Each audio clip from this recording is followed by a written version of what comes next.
I once lived in an old 2-bedroom, 3-story walk-up in my early 20s. The building had a strange, heavy silence to it, as if it was waiting for something. I chalked it up to the age of the place. The creaky wood floors, the dimly lit hallways, and the way the air just always seemed a little too still. A few days after moving in, my roommate confronted me at breakfast, his face pale, eyes darting uneasily.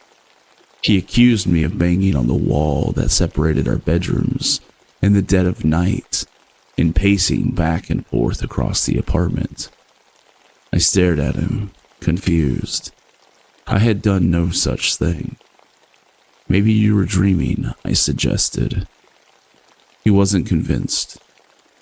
We reasoned it must have been noises from another apartment, thin walls carrying the sounds of restless neighbors. But it kept happening. Night after night, just past midnight, the knocking would start, slow, deliberate taps against the wall, followed by the creak of footsteps moving back and forth.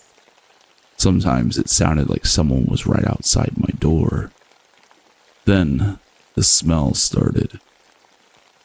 It would creep into my room with no warning, a sickly, overpowering stench of cheap women's cologne, mixed with something far worse. Damp, moldy like old clothes rotting in a basement, and beneath it something sharp, almost acrid, like cat urine left to fester. Every time it hit, I'd be overwhelmed with a suffocating sense of dread, as if something unseen was watching, waiting. The longer I stayed in that apartment, the worse things became.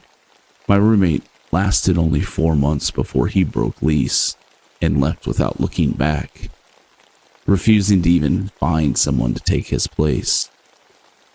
I couldn't afford to move out, so I decided, in a moment of desperation, to try sleeping in his empty bedroom.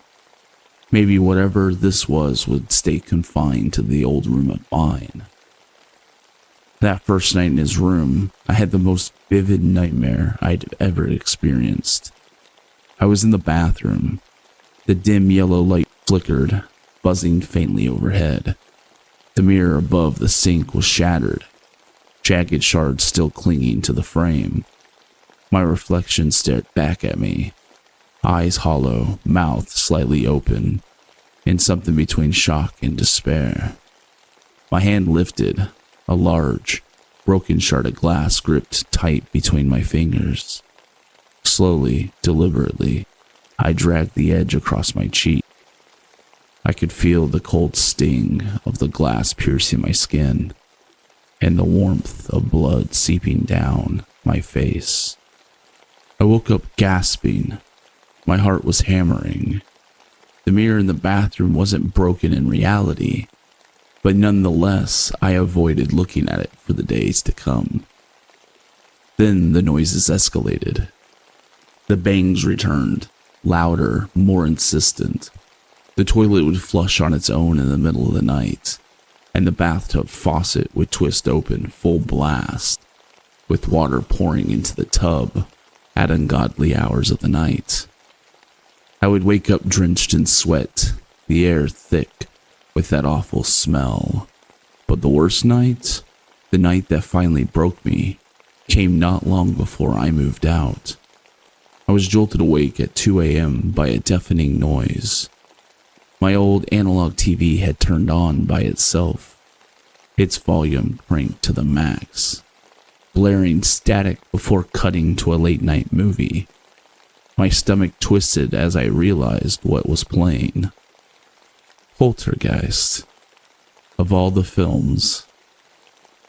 That TV wasn't some modern device with a remote.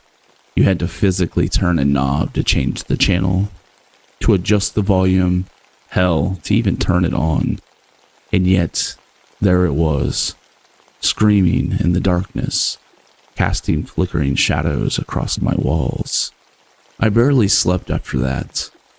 I started staying out late, dreading the moment I'd have to step foot back into that place. By the time my lease was up, I packed my things in record time and never looked back. I don't know what was in that apartment, whether it was something tied to the place, something that had happened there long before I arrived, or something that had been waiting for me. But I do know one thing. Whatever it was, it didn't want me there. And by the end, I didn't want to be there either. I lived in a haunted apartment. It was small, just 2 rooms. But one of them was locked, and I never had the key for it. That meant I had to make do with just a single room that functioned as my kitchen, dining area, and bedroom, along with a screened-in porch.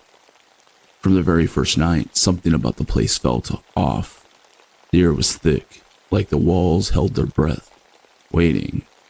I shrugged it off, convincing myself it was just my imagination, but the feeling really never went away. There were 2 especially freaky events that made me question my skepticism. The first happened when my girlfriend slept over. In the dead of night, she suddenly shook me awake, her face pale, her breathing ragged. She swore she had seen the bathroom door creak open on its own, and standing inside the bathroom, half consumed by darkness, was a shadowy figure. It didn't move, didn't shift, it just stood there, watching her. The bathroom was right across from a locked room. I didn't see anything myself, but the sheer terror in her voice was enough to unnerve me. She refused to stay the rest of the night, and left immediately. We never spoke of it again. The second event was more direct. I was jerked awake by a shrill, piercing sound of a fire alarm. It blared like a siren, rattling my skull. Panicked, I leapt out of bed and stumbled toward it, expecting to find smoke, fire, something. But as soon as I reached up to unplug it, the alarm abruptly cut off. The silence afterwards was almost worse. I stood there, heart pounding, waiting for another sound. Shouts from neighbors, footsteps in the hall. Another alarm elsewhere in the building, but there was nothing. No other alarms were going off.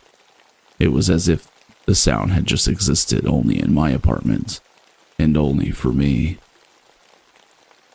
Other things happened. Things that could have logical explanations, but the way they occurred was unnatural. I would hear knocking, a persistent rhythmic knocking. It sounded like someone tapping a spoon on a counter. It came from the downstairs apartment. But why would my neighbor do that? Every couple of minutes, for hours, and at night. Then there were the other knocks, ones that traveled up my walls as if someone was slowly tapping their way upward, searching for something unseen. And the noises, the moaning, the howling. It was faint, like wind filtering through cracks, but it never quite sounded like the wind. It seemed to pulse through the walls, moving as if the apartment itself was exhaling too long. I considered that it could have been my neighbor's dog, but the sound never seemed to come from her apartment. It came from nowhere, and it came from everywhere all at once. The apartment across from mine had 3 different tenants within a year. People came and went, moving out almost as soon as they moved in. I couldn't help but wonder if they were experiencing the same things I was, if their locked room held the same quiet, unsettling weight that mine did. I had my own way of coping. I named the ghost Pete. The name came from old mail I still received for a previous tenant. It felt ridiculous at first, giving it a name, but somehow it helped. I started talking to Pete like it was an old, unwelcome but mostly harmless roommate. "All right, Pete, knock it off," I'd say, when the noises got too weird. I even left out a sheet of paper labeled Pete's Notes, and told him if he had any complaints, he could write them down. It was all a joke, a way to make myself feel like I had control, like this thing, whatever it was, wasn't really a threat. My girlfriend didn't find it funny. The experience shook her so much that she all but stopped coming over. Eventually, I started staying away too. The apartment wasn't just uncomfortable anymore. It felt wrong. Even when nothing was happening, there was something in the air, something that made my skin crawl. I still don't know if I believe in ghosts. I've always been fascinated by the supernatural, but I never considered myself a believer. Even after everything, I tell myself, there must be some rational explanation for it all. But that apartment did something to me. It left a mark, and while I may not fully believe in ghosts, I do believe this. Science doesn't know everything about the universe, and maybe, just maybe, some places hold on to things that refuse to be forgotten. Part of training in the police academy requires a trainee officer to be attached to a precinct for a month, shadowing seasoned officers to understand the reality of operational duties. What you're about to hear is the most eerie encounter I had back when I was a police officer. This is my story. I was already a confirmed officer, patrolling with my partner in the FRC 11, a fast response car. That night, we had a trainee with us, a rookie, eager but untested. It was around 3 a.m. when we merged onto the PI, which was the Pan Island Expressway, heading to meet another patrol unit for a roadblock. The expressway was nearly deserted, just the glow of our headlights slicing through the darkness. My partner tapped on my shoulder and gestured toward the opposite lane. About 150 meters ahead, a woman in a red dress walked directly in the middle of the road. There was something unsettling about her slow, deliberate steps. Driving on the expressway wasn't illegal, but walking in the middle of it was. So we made a U-turn at the nearest exit, intending to stop and remove her from harm's way. But when we reached the spot she had been, she was gone and nowhere to be found. I rolled down my window, scanning the surroundings. That's when the scent hit us. Fresh flowers, heavy, fragrant, cloying. But there were no trees, no bushes, no gardens. It came from out of nowhere. We exchanged uneasy glances.